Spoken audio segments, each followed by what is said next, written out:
Hello, and welcome to the Let's Talk About podcast. Today, I am speaking with former First Minister Nicola Sturgeon. First of all, thank you so much for taking the time to do this. You're welcome. That is really kind of you. So, can you remember the first time you stood up as First Minister to speak? I do. It was the day I was sworn in as First Minister, and I spoke in the Scottish Parliament as I accepted the nomination to be First Minister, and spoke about what it meant to me, and also what I wanted to try to achieve in office. So it was a special moment, terrifying moment in many ways, but a special one. I imagine. Okay, and how do you think politics has changed in the last 25 years? I think politics, not just in Scotland or the UK, but globally, has changed almost beyond recognition, I think, and that might sound a bit of an exaggeration, but I don't think it is much of one. The way we communicate, social media has transformed political discourse, and not for the better, in my view. I think politics is much more polarised, more toxic. We seem to have managed collectively to obliterate the sort of common ground of fact and acceptance of fact, and the sort of common ground of whatever our disagreements, the sort of shared values that nevertheless bring us together. And I think that has led to a situation where democracy is more fragile now than it has been at any time in my lifetime, and I think that is pretty concerning. Obviously, we're sitting here right now a matter of weeks away from an American presidential election, which could either pull the world back from the brink, not solve all the problems of that, or tip the world over. And I think the fact that is such a fragile position probably says it all. Yeah, okay. So, weird question, but where do you think it will be in 25 years? So I think that's a genuinely hard question to answer right now. For the first time in my lifetime, there seems to be, in the Western world, in established democracies, people who are questioning whether democracy is the best form of governance. And okay, in probably every country, in every society, there's always been those people, but these are people now who are in the political mainstream and either being elected or challenging to be elected into positions of very significant influence and quite substantial power. And that, I think, right now puts everything in quite a fragile and unpredictable place. I want to think that 25 years from now, democracy will be stronger. And that involves not just defeating those who present a direct challenge to democracy, but also, I think, means resolving and addressing some of the issues that make people susceptible to the rubbish spouted by people like Donald Trump. And that is inequality, economic alienation, a sense that the world is not fair and that democracy is not delivering fairness for people. So that's what I want to think will happen. Am I absolutely confident about it? I think the honest answer to that is no. But, like any period in history, I guess, and maybe this generation, my generation, has been a bit coddled in this respect. We've not had to fight for these values. We've not had to fight for democracy. But every now and again, there is a need to really battle for the things that matter. So maybe that's what we face over the next 25 years. And hopefully the outcome of that is a good one. But it will depend on everybody who cares about that actually being prepared to step up and ensure that it happens. Yeah. So on that note, if somebody from my university, say a young woman, was going to go into politics, what advice would you have for them? So it disturbs me that, for all of my time in politics until relatively recently, if a young woman had said to me, firstly, should I go into politics? I would have not hesitated in saying, yeah, of course. If you believe in something, if you want to give public service, if you want to change the world for the better in whatever way that is, then of course, go there. And I would still say that, but I think I would probably hesitate a bit more now. And there would be a bit of a conflict within me. If my niece, I've got an 18-year-old niece, and she's not political. I mean, she's very informed and opinionated about the world, but she's not into politics per se. But if she was to come to me and say, Auntie Nicola, I'm going to go into politics, I can't tell you that I would feel unequivocally and unambiguously happy about that, because politics is a harsh environment, and it's a particularly harsh environment for women, for minorities as well. So that would be the first part of that answer. The second part, what advice would I give? To some extent, the same advice I've always given young people who've asked me that question. If you want to get into politics, know why you want to get into politics. I think, some young people see it as a career, a glamorous, trust me, it's not glamorous, but a career that opens doors and gets you to go places and meet people and is lucrative. It's not really any of those things. So don't go into it for the wrong reasons. Go into it because you want to do something good, you want to change the world for the better. I might disagree with the way you want to change the world, but nevertheless, if that's what you want to do, only go into politics if you are absolutely certain that you're going into it for the right reasons. And then stand up for what you believe in and be prepared to accept challenge, but confront that challenge, and always remember that everybody's human, and that's no different in politics. And you've got to always remember the impact that the decisions you make will have on other people. Yeah, okay. Well, clearly I'm a woman of a certain age, and it's a World Menopause Day today. And so I did read an article in 2022 in The Guardian where you were talking about being concerned about maybe things happening when you were stood up to speak and stuff. Did that have any influence at all on you standing down? Because I wouldn't be in there doing that. I mean, so no, but I say no, and then I think, well, underneath all the other reasons, that it wasn't a sort of I'm going to stand down because I'm scared I'll lose my train of thought in Parliament. I mean, that did happen a couple of times actually. I don't know if anybody noticed, but it was more, and I guess the menopause and everything that entails is a part of that rather than a central reason. For me, it was more about getting to a certain stage in life and having done politics for all of my adult life until that point, and knowing who Nicola Sturgeon the politician was, and everybody knowing that, but suddenly getting to my early 50s and thinking, I'm not sure I know who the person is, and wanting to live a different kind of life for the next phase of my life. So that was really what it was about. I guess in there, that stage of life coincides with the sort of hormonal changes you're going through. So saying a flat no is probably not right, but it wasn't a sort of straightforward, that is worrying me, so that's a factor in my decision. Yeah. So one of my politician lecturers asked, what do you do when you change career? She didn't think it would be as sort of awkward for a man to change career mid-career like you've done in such a huge way. Like you had this huge career, and then now how does that transition for you compared to a man?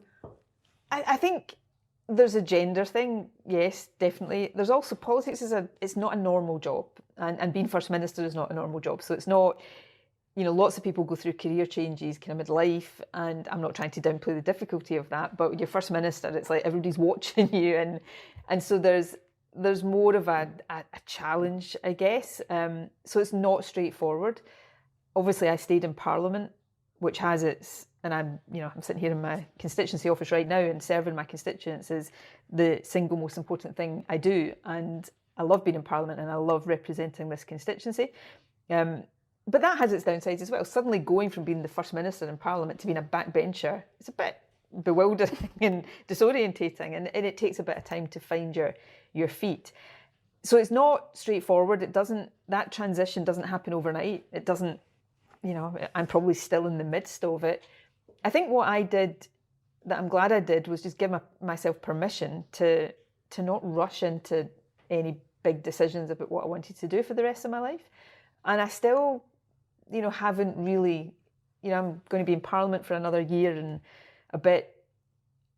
I'm writing a book. I'm starting to do things that matter to me, that I enjoy doing. Frankly, I've spent quite a lot of time just doing all the things that I never got the chance to do. Spending time with friends and, having a laugh and just living a bit. I've probably lived more. I mean, it sounds bizarre because being First Minister, you do lots of living. You travel the world. You deal with big things, meet lots of interesting people. But in terms of just living as a human being, I've probably done more of that since I stood down than I'd done in the previous 20 years almost. So that's been good fun. Yeah. Okay, thank you.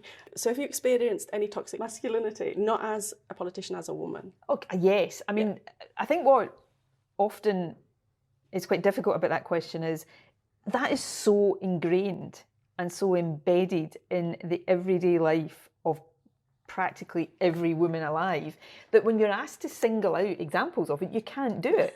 It's all the time. Because it's just there, and so you're not conscious of it. It's just something you accept. So, yeah, absolutely. I encounter it every day as a politician, as a person, like every other woman does, and it takes so many forms. You know, you will have, as many women will experience, you know, really horrific abuse. You know, sexual assaults.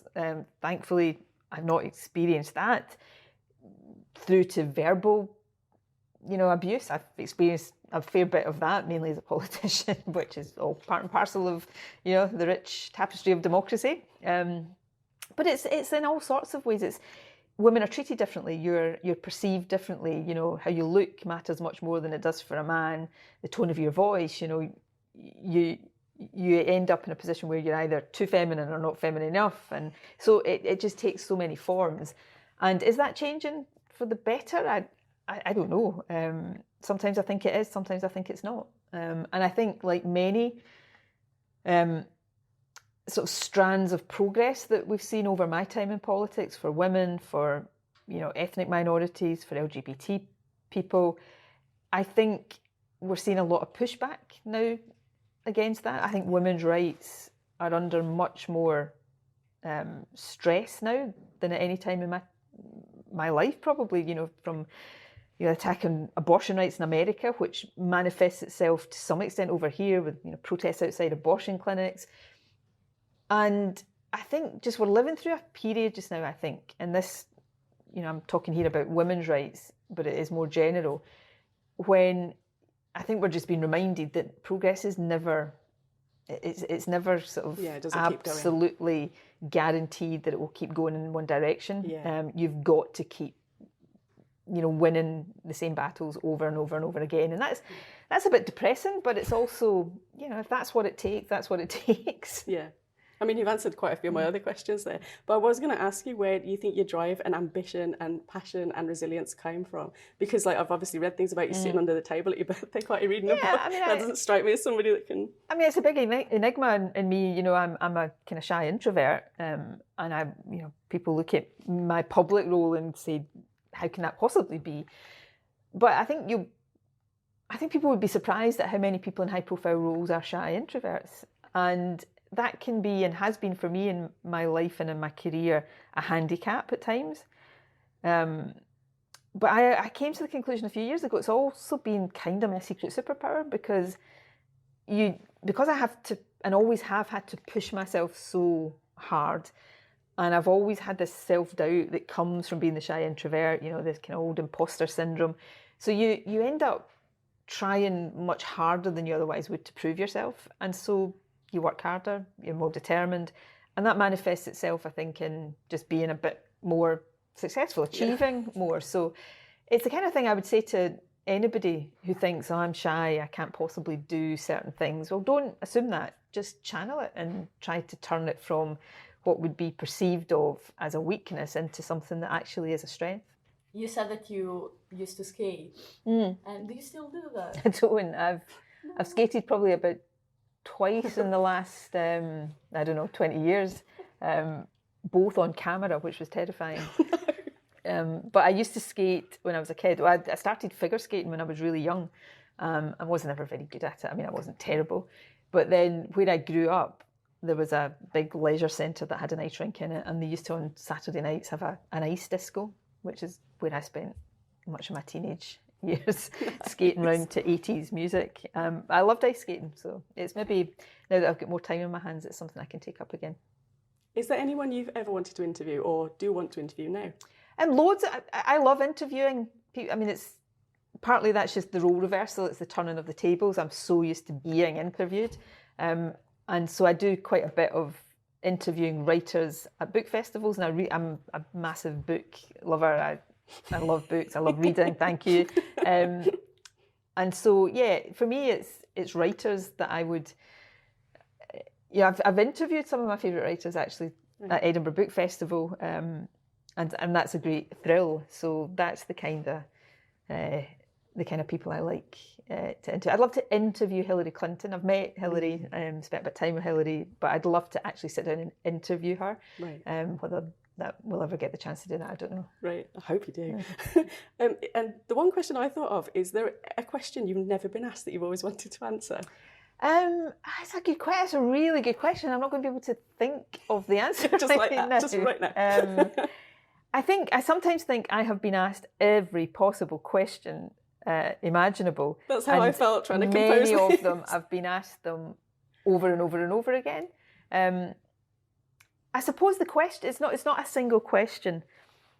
I think the question that politicians don't get asked enough in general terms, and it can apply to all sorts of different scenarios, is we get asked about what you did here, why did you do that, what are the consequences, what were the alternatives. There's very rarely interviews where somebody will say, how did it feel in that moment? How did it feel to make that decision? And I suppose the closest I got to being asked some of that was in the early days of COVID, when I did a few interviews and people would say, how does it feel to take these big decisions? But I sometimes think we under-examine the kind of psychological and emotional impact of leadership. Yeah. And that we might actually understand a lot more about politics and governance and political decision making if we actually thought about the kind of character and personality and emotional intelligence, or lack thereof, in the part of some politicians, that are at play in all of that. Yeah, no, I totally agree. That's a great answer. Thank you. I know this is going to be a no, but are you going to don any sparkles soon, or will we see you in the jungle? You will definitely not see me in the jungle. I just couldn't do that. I'm too squeamish, and I'm too much of a picky eater as well. But and no, I'm not. Celebrity kind of shows don't really appeal to me. I mean, I love watching some of these things. But I just don't fancy. I would be rubbish at these things, I think, and I just don't fancy the kind of whole process of it. That's so nice. Well, funnily enough, I was once asked if I absolutely had to do a celebrity show, which one would I choose? And because of the skating, I said Dancing on Ice. And then within a matter of days, I had an approach from Dancing on Ice asking if I wanted to go on. So it's a strange thing, actually. But I would feel, I'm not going to do it incidentally, but I would feel probably more capable of dancing on ice than I would dancing in a ballroom, which is a bit odd, but that's just because familiar territory, isn't it? I've got some skating experience. But no, that's not really what I see myself doing. I mean, I'm a great believer in life of never say never to things, because you only get to live once, and I think I believe this more the older I get, and you should always leave your mind open to different opportunities. But I think I can come as close on this as I can on anything to saying emphatically, nah, not for me. Thank you so much. Thank you.